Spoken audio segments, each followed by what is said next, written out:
Hi everyone, I'm Stan Mallow. Welcome to Paranormal Yakker. My guest today is Dee Norman. I'll be talking with Dee about her book, The Golden Grimoire, The Magical Way to Wealth and Abundance. Dee Norman, welcome to Paranormal Yakker.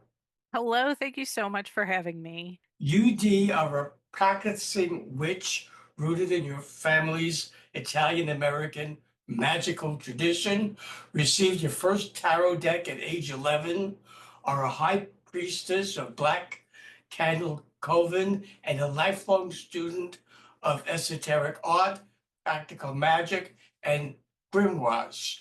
For those who may not be familiar with it, what is a grimoire?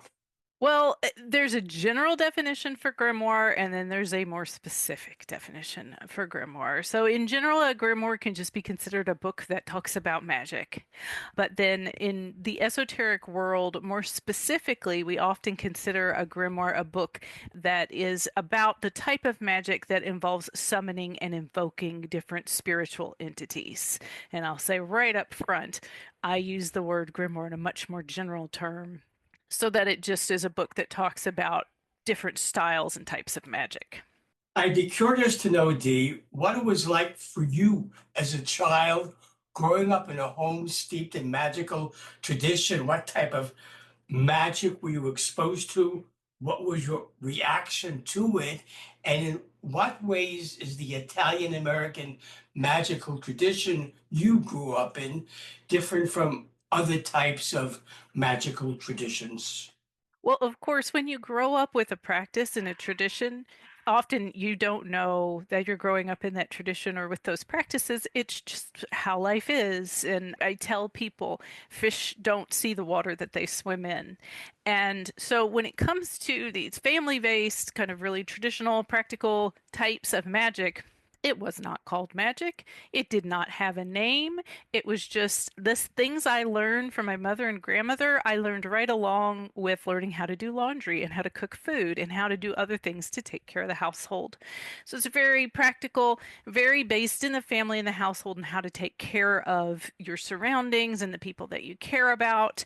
And the funny thing for me is that growing up with all of these things, I also happened to grow up in a house that was very haunted, and it really freaked me out. And so I would go to the library and I would buy, that's how I got into looking at books on esoteric topics, really, was going to the library.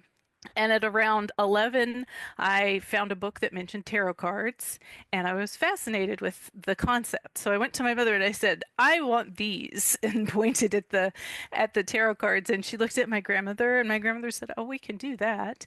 And I got my first deck of tarot cards from my mother and grandmother, and that was really my gateway to the wider magical world. But it was also the thing that started to drive home to me that a lot of the practices that my family did lined up with what other people called magic, but which to me was just life. Thank you for sharing that.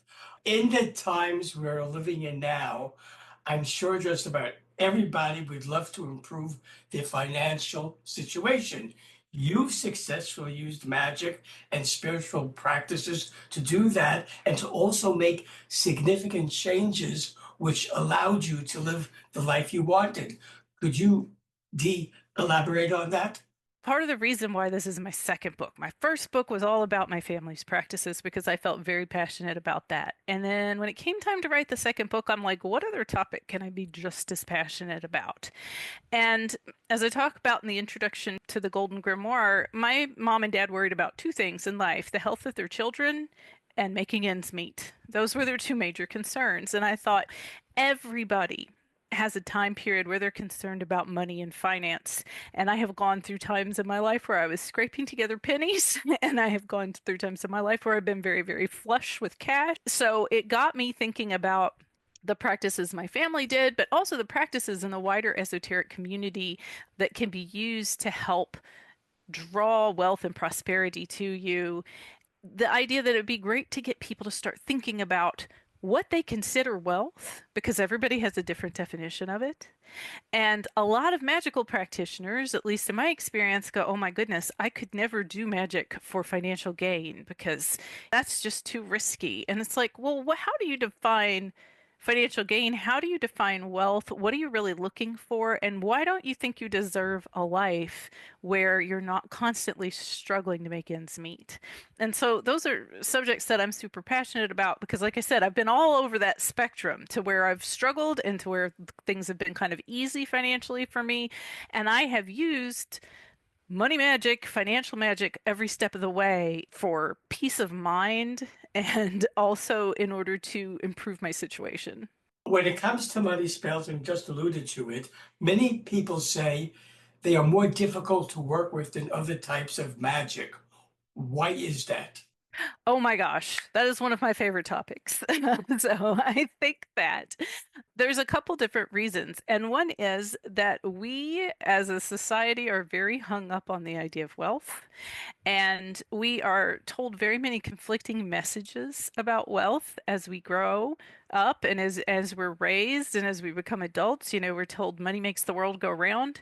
He who pays the piper calls the tune, all these things about money. But then we are also told it's the root of all evil. And we have all these concepts about how greed is a terrible thing and how it can corrupt people.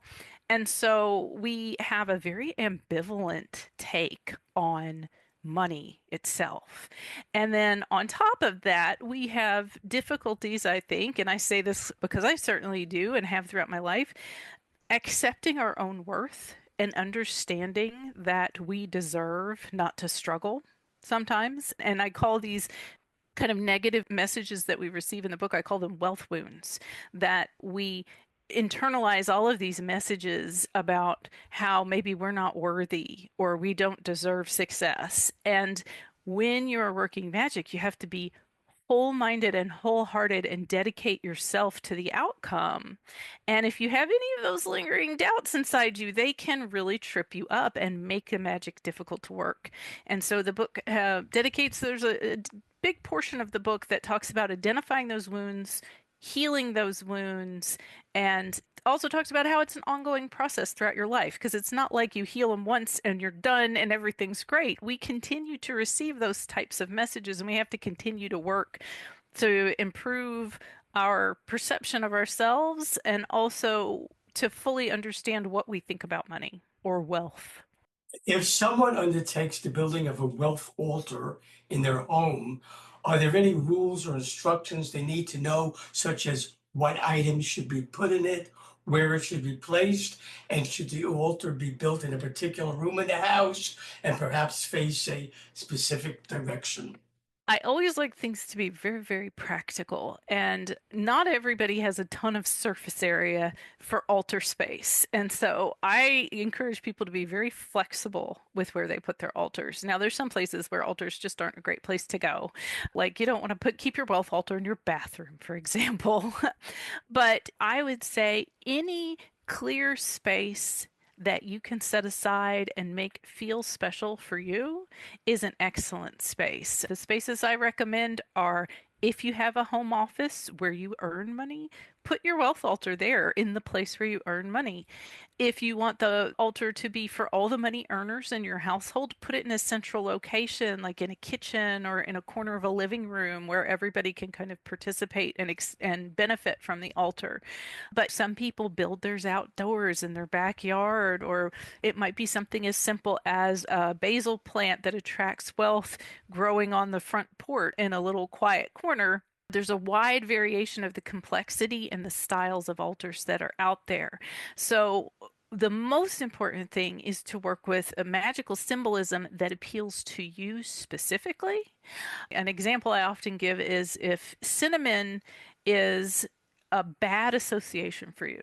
If you had a terrible job, say, and you ate a cinnamon donut every day on the way to work for that job for years, to cheer yourself up, but now you associate cinnamon with all of those heavy, kind of disruptive feelings of that job.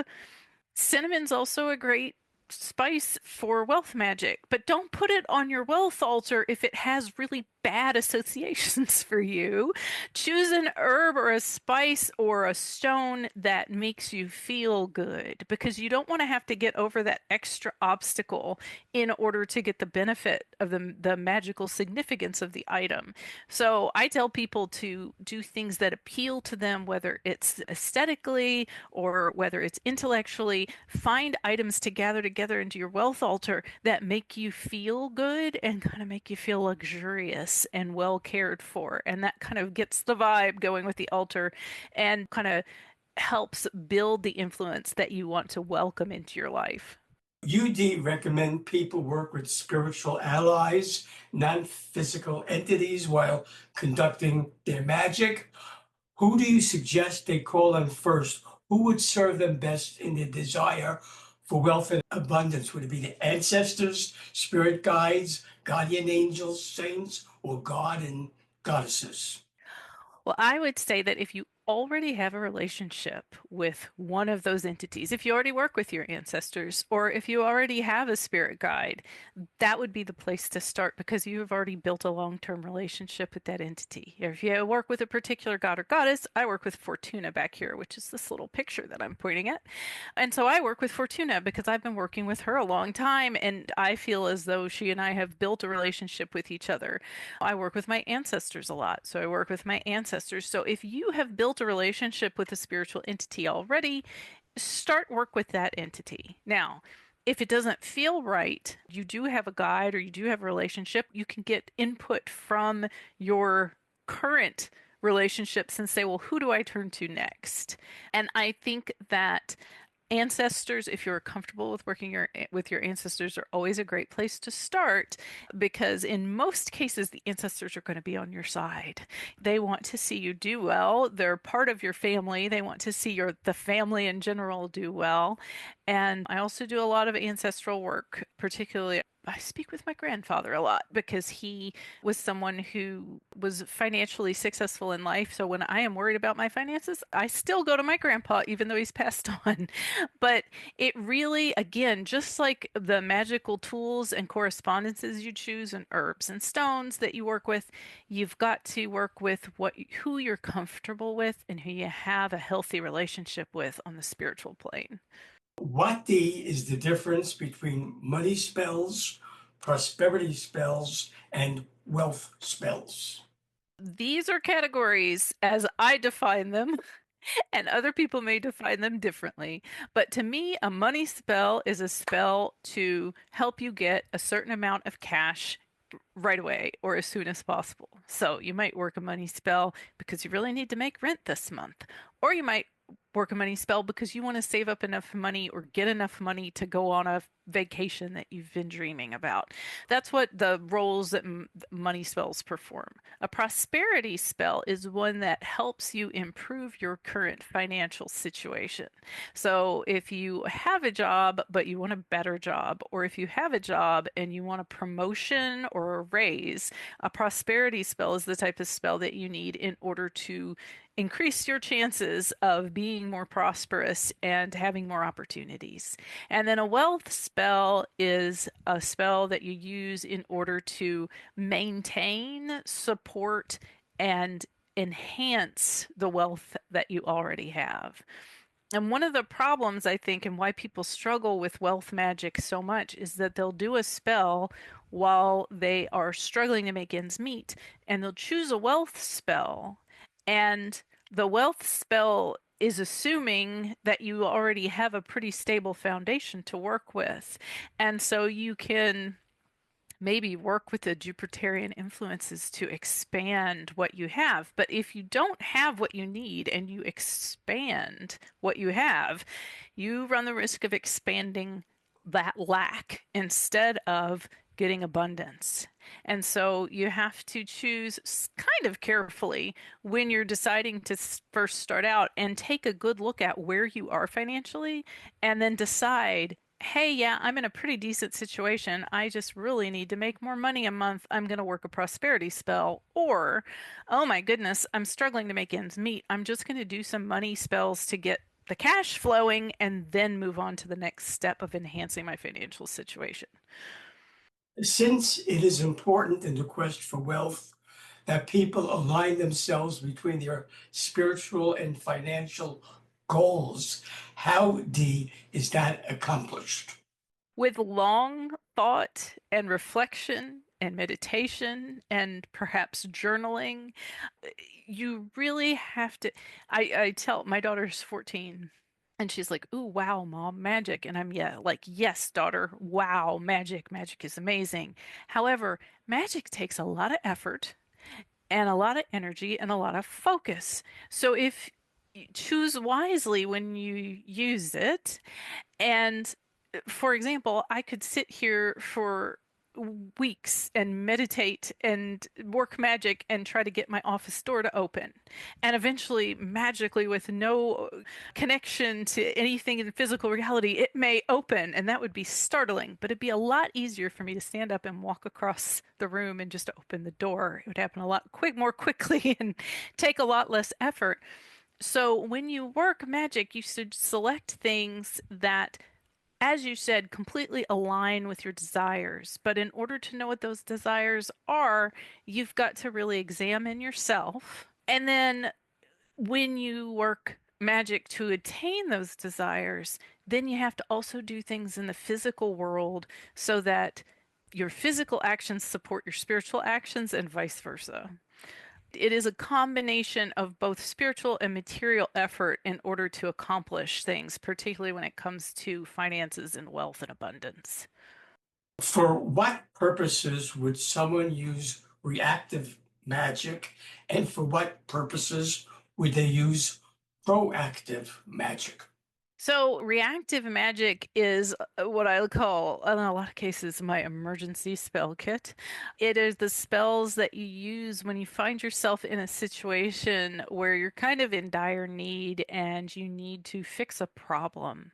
And then proactive magic is the magic that you use in order to kind of chart your future and maybe anticipate some of those issues and avoid some of those issues so that you never fall into them. My grandmother always says it's much easier to walk around a hole than climb out of it.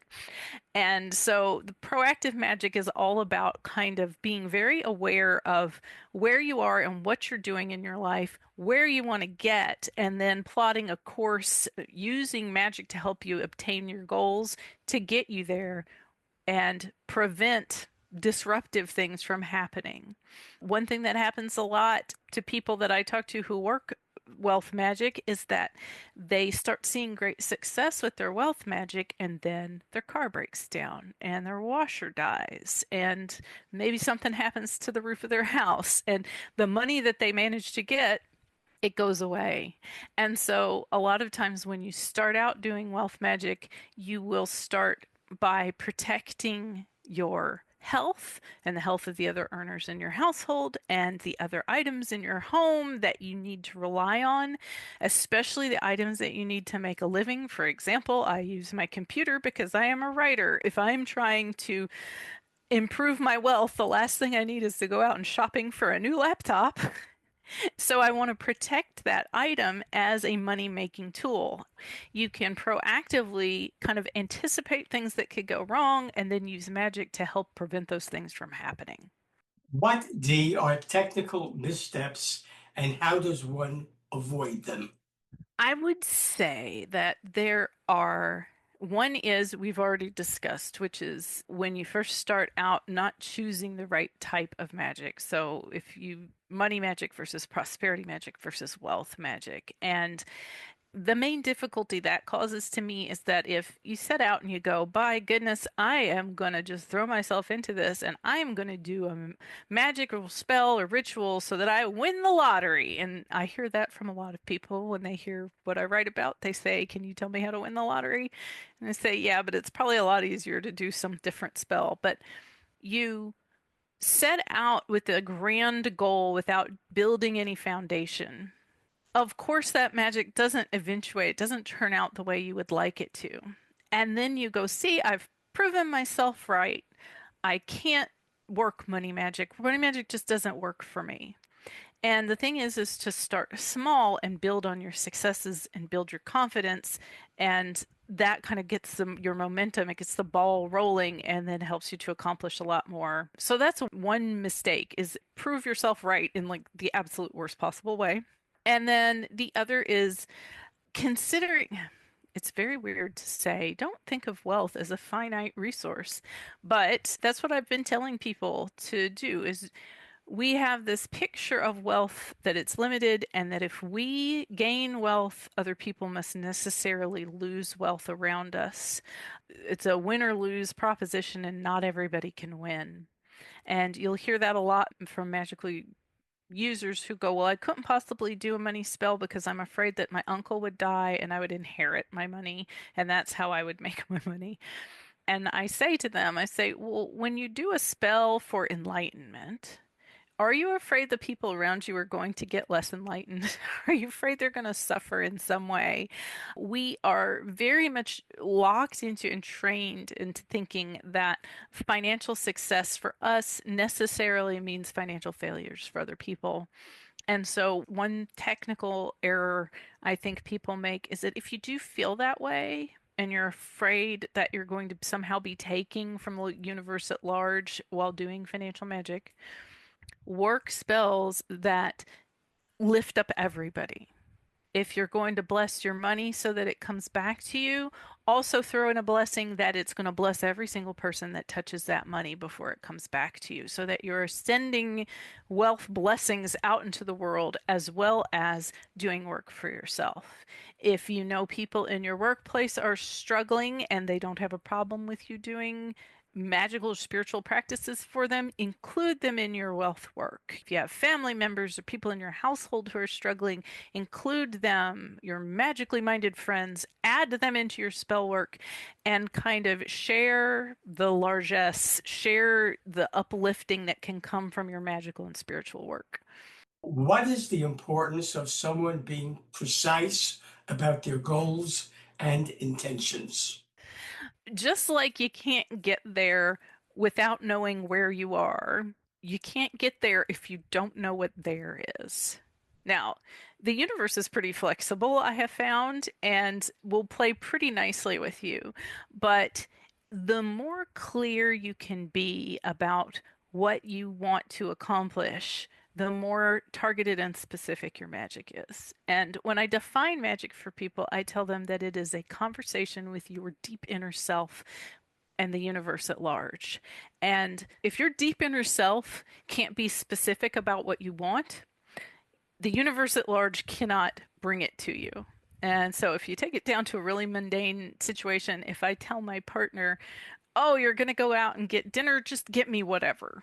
I'm going to get whatever. And I may luck out and he may remember all my favorite things and bring them home, or he may not. And that's my fault for not saying, these are the three things that I want to eat for dinner. And so it's just like that with magic. You're conversing with the universe at large and saying, do this work for me, bring me this wealth. Be specific about your outcomes. You don't have to be specific about how, but you do have to be specific about what. And you have to be able to see yourself in that situation. And the more clearly you can see yourself in that situation, the more accurate your magical work will be. You, Dee, believe strongly that emotional and spiritual issues surrounding money are the biggest barriers to a wealthy and satisfied life. Resolving these issues, which you call wealth wins, you mentioned that previously, increase a person's chances of magical success. What steps do you suggest one take to remove those barriers? The first thing I will say is that when it comes to wealth wounds, there are big ones and there are little ones. And so, first things first is identify them. And to identify them, you may be great at self-reflection and you might be able to just figure them out on your own, or you may have to talk to a friend. And if that's how you work through things and figure things out, or you may have to, if you go to counseling or therapy and kind of talk about your issues around wealth and how you feel about how you deserve things or if you deserve things. So it's a process of self-examination, and you use whatever tools work best for you. Then once you identify them, you have to prioritize them. And me, I like to go for the big ones first. I like to find the snarliest, most difficult ones because often when you're working on the difficult ones, the other ones resolve themselves as you go. And then once you prioritize, you can use various methods in order to start healing yourself. You can use magical methods like cleansing baths. You can use religious and spiritual methods like prayer and speaking with gods and goddesses and angels and other entities that you work with and ask for healing and cleansing of those issues. Physical therapeutic modalities like energy work or yoga or Reiki are all things that could also be used. And again, the best method is going to be the one that you're most comfortable with. If you don't like people touching you, don't get Reiki to heal your wealth wounds. Go do something else, whether it is quiet meditation on your own that is more suits you, or whether that is journaling or therapy or whatever you need to do. Pick what is most comfortable for you so that you can start pulling apart the issues and healing them as quickly as possible. Should viewers of Paranormal Yakker want to buy the Golden Grimoire, The Magical Way to Wealth and Abundance, learn about the other books you've authored, join your Black Candle Coven, and schedule a tarot reading or coaching session with you, how, Dee, can they do that?